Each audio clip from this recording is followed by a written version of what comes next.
Hey, it's finally not hot in my apartment, so I'm not gonna bitch about that. That's a plus. What's up, Fin fans? So today's video is gonna be a fun video. I've been promising you guys about this video. Hold on a second. There's a big empty space over here. A lot of people keep telling me I should put a banner up there. Trust me, I have something to put up there. I got this kick-ass Dolphins flag. Look at this thing, it's friggin' kick-ass. I'm gonna put it up. Just give me time. This channel's taking off. I'm super happy about it, and I got a lot of things planned, so just stay along. Next thing I want to touch base on, Mychal Kendricks signed. Signed with the goddamn Browns. If it wasn't bad enough, I find out that the contract he signed is a 1-year contract, right? Well, he's a vet that got cut late, so that's what you expect. They're saying he can make up to, or he can make past $3 million for the season. $3 million! Are you shitting me, Miami? You couldn't sign Mychal Kendricks and have the incentives be up to $3 million or more dollars? Are you shitting me? You're friggin' shitting me! You couldn't have signed him, Miami. Couldn't have done it. So now you're just hoping on our third linebacker to be great.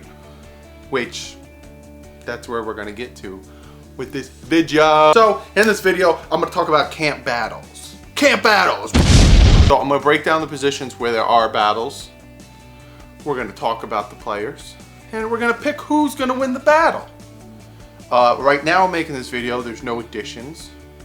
So, right now, it's just these players that I'm gonna talk about. So, let's get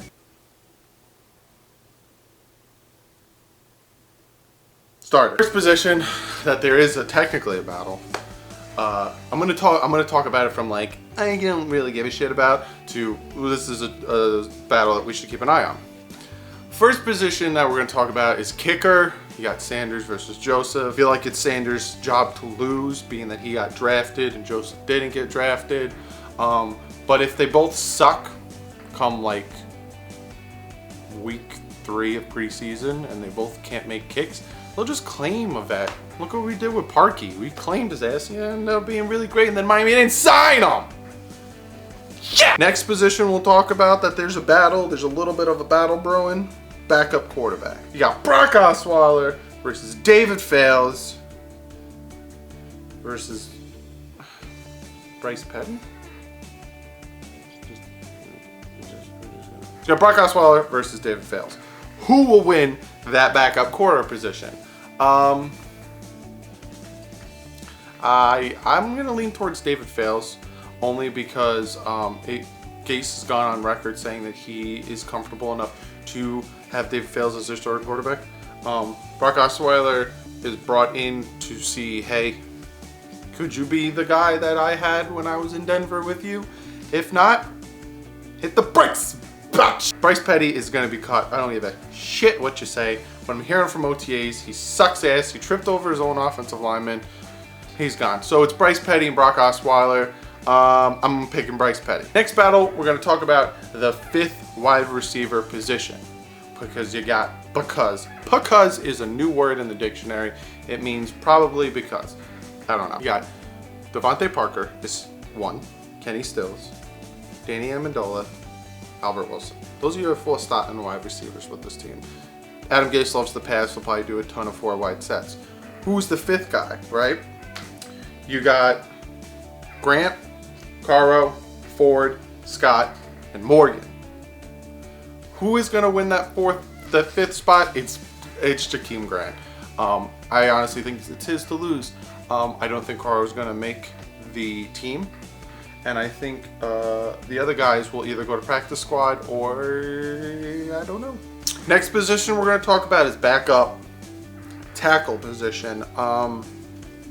This one's not as spicy as the other positions. It's not as flashy, but we do need a backup tackle because Juwan James was hurt last year and Sam Young stepped in. And then Tunsil got hurt a few times. I think Jesse Davis stepped in for him, or I think Larson went over. So we got Young, Smith, and Stirrup, I think his name is. One of them is undrafted. I honestly think that Young is going to win the backup tackle position just because he played well last year. He played really well last year. The other guys I don't think will get cut if they can play backup guard position, even though we have Ted Larson doing that. We have a lot of depth with this offensive line for the first time in a long time. It's very nice. With this position, though, with backup tackle, I think Young will win it because he played decently last year, so why not keep the guy who played decently last year? Next is the center position. So this isn't even backup. This is who's playing center.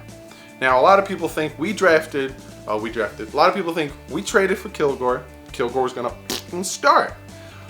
That is a very good position to be in, and I concur with that. But right now in camp, there is a battle for the starting center position. It's between Kilgore and Ted Larson. Kilgore, I think it's his job to lose. Like I said, we didn't trade for him for no flapping reason. We also didn't let Mike Pounce go and grab him for no friggin' reason. So it's going to be Kilgore, but this should be a fun battle to see for Kilgore and Larson, because Larson is a very capable guard and he can play center. So not a bad battle if you ask me. This one intrigues me only because I just brought it up maybe about a couple minutes ago. This is the fact that we didn't sign Mychal Kendricks, and it friggin' breaks my heart. Linebacker 3. So we got Kiko Alonso and we got McMillan playing linebacker, who's going to be the third guy. Going to be Anthony, Allen, or Baker. A lot of people will say it's Baker's spot to lose. He was a third-round pick. Why would you draft him that high and not have him start at linebacker? Yes, but then Stephon Anthony, he was with the team last year. He was a higher pick. I think he was a first-round pick. So he has a better grasp on this defense. This is a position battle that intrigues me, and I think it's between Baker and Stephon Anthony. And I'm going to pick in a surprise upset, unless Baker lights it the fluff up, I'm going to take Anthony with this one. Only because he's been with the team since last year. Since when? Like week 3? No, week 4 or 5 after they played the Saints. I think they grabbed him. But he's been with the team, so he knows the defense and he knows the scheme and everything. So this next one is also a very spicy. We're getting towards the spicy ones. We're getting down there in the spiciness. You got the boundary cornerback. So we got Bobby McCain signed his contract for 4 years. He's a slot corner. Sometimes he'll probably bounce around, but he's predominantly a slot corner. Then you have our boy Xavier Howard. Man, I was watching the video the other day of highlights with him. It was Bobby McCain mic'd up when they were playing the Patriots. And I'm gonna put the video here because there's more room over here of Tom Brady throwing that bomb, and I thought Brandon Cooks was beat, and fucking Xavier Howard just came up and just snatched that shit. But anyway, boundary corner. It's between Tony Lippett and Tankersley. This is a really good battle. The fact that we have to have a battle in this position makes me very happy because Tankersley played very well last year and Tony Lippett played very well the year before. So this battle between Tankersley and Lippett, I'm going to give it to Lippett only because he used to play wide receiver, so he knows the mannerisms of a wide receiver. Next we have defensive tackle. Now there's going to be a name that's not on here and you're going to be like, hey, what about this guy, or what about Hayes? Hayes is a defensive end, defensive tackle, back and forth, so he's not going to be on this list. And Gotchow, thank you guys for correcting me, Gotchow isn't going to be on this list because he is the one starter. Again, we're playing a 4-3 defense, so we need 2 defensive tackles. So for defensive tackle number 2 position, Phillips versus Spence versus Taylor. And this one I'm going to give it to, I'm hearing Spence is small, but I'm hearing he's good. Taylor, I remember him having he was inconsistent. I'm gonna give it to Phillips. Let me give Phillips this one. He'll win this one. But again, with the defensive tackle position, they want to rotate. And there's a possibility that they could still sign Hankins, but I don't see that happening anymore, just because I think the Dolphins want to save that money for a fucking emergency. Then finally, we have the battle of all battles. We have the one that everyone's going to keep their eye on, the one that we want to know who is going to win it. You got our boy, the golden child, the man from Alabama, Minkah Fitzpatrick. Then you have the guy who at first we were like, but then when we watched him play, we were very happy about it. And he is a starter. He's a very capable NFL starter. TJ McDonald. This is a hard one because I want to see Minkah Fitzpatrick play. If Minkah Fitzpatrick doesn't win the safety position, he still will play because they will put him in a 3 safety set, or they will have him play in a nickel covering the slot.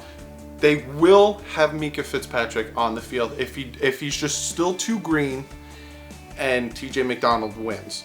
I'm hearing at camp, I'm not hearing, like no one talks to me, but I'm reading at camp that so far he's fucking good, but he's slow because he's still learning the game. Again, that's what happens with these rookies. They're still learning the game. They're still learning the speed. So it takes them a hot minute. So if TJ McDonald does win the starting free safety position, it won't be a surprise. But Minkah Fitzpatrick will be on the field this year with the Dolphins in some capacity. It's what it is. But that is the position battles. There was another one that I saw where people were asking, is Kenyon Drake and Frank Gore, who's going to win that position battle? It's Kenyon Drake. Frank Gore didn't come in to start. You know, we all know Kenyon Drake is the starter. So that's the position battles. Let me know below in the comments, who do you think will win these position battles? You can say I'm wrong, you can say I'm right. Give me your opinion. I love listening to your guys' comments. Speaking of comments, the running thing I do on this channel now. Let's get to one of your man's comments. This one comes from Aeroplane? Aeroplane? I apologize if I pronounced that wrong. He's a really cool dude. He's asked me, do you think we'll end up trading any of our 2018 draft picks within the next 2 years, like we are expected to do every year? So in the next 2 years, will I see us trade away any of the guys we drafted this year? Well, Minkah Fitzpatrick isn't going anywhere. Gesicki isn't going anywhere. Baker, possibly, if he doesn't play how he should. When it goes from round 3 on, it is a possibility that they will be traded in 2 years if they suck. Like say Ballage sucks in 2 years. They'll get rid of his ass for a 7th round pick, you know? But if he balls out and he's a head case and we still have Gase as a head coach, I don't know. He has to be really good and he has to not have a flaw. That's what people don't understand about Jay Ajayi. That Jay Ajayi trade, everyone gets on the Dolphins for. He went to Philly and he won them a Super Bowl. No. That is not what happened. He went to Philly and got a Super Bowl. He didn't win them no friggin' Super Bowl because when he was with Philly, he still didn't do shit like he did with Miami. Jay Ajayi was traded because he's a head case, he can't catch the ball, and he has a bad knee. So he played great for us, right? He had 3 200 rushing yard games. Could that be equivalent to the unicorn offensive line we had? But he played great for us. Why would they trade him, right? Is it because we had a bad year? Well, you gotta look at it this way. He was drafted in the 5th round by the Miami Dolphins because he has a horrible knee. It's bone on bone. He has no ligament in that knee. We trade him to Philly for a 4th. Everyone lost their shit. We just traded a Pro Bowler to Philly for a 4th. Yeah, the dude's probably only going to play another 2 years because of that knee. So take the fact that he can't play a full NFL career. He's a head case. He even got in trouble with mouthing off to the Eagles that he wanted more play time. And he can't catch the ball. That's why he was traded. You take the negatives he has, right? And then you add on top that he would complain all the time and he was a prima donna and this and that. Get rid of him. Annoying. Do I see a 2018 draft pick getting traded in 2 years? I don't know. Let's ask me that question again next year. Do I see any of our draft picks getting traded from the past 5 years? Yes. Devontae Parker. If that mofo don't fucking do something, his ass getting traded. Other than that, thank you guys so much for checking out this video. If you could hit that like button, it'll make me very happy. Tomorrow, OTAs, it's not going to be open to the public. I'm 90% sure because normally it's the Wednesdays that are open to the public. I think this is the last week of OTAs, so I'll make a press conference video for you guys tomorrow. comment below. Again, let me know which one of these battles you think will be won by who. Also, let me know a battle that I might have missed, and I will talk to you guys about that. Hit the subscribe button if you're new and you like what you see. Also, don't forget to follow me on Twitter at DouglieDoWrong. I tweet there a lot. So like the whole Mychal Kendricks signing to the Browns, I tweeted that out first before I came to last week's video and pinned it at the top. So if you want to hear about Dolphin things very quick, because I'm on Twitter all the time, follow me on Twitter, because that's where I put a lot of my stuff out before I come to YouTube and try to pin it for you guys to see. But a lot of you guys, I don't think, see it. Finally, like always, please go check out youtube.com/bitboys. That's my other channel. It would mean a lot to me if you could check it out. Watch a video. If you like it, subscribe. If not, that's cool. And if you want to help me grow this channel, share it with some other football fans, other Dolphin fans. Get this out there. I'm doing great. I really appreciate you guys and all the support. And other than that, like usual, fins up. Today is June 1st, which means Dolphins got their $17 million from the Ndamukong Suh cut, which means Minkah Fitzpatrick got his rookie contract. 4 years, $16.4 million. Not a bad contract for a first-round pick, especially the talent that Minkah Fitzpatrick has. Also, they signed Cornell Armstrong,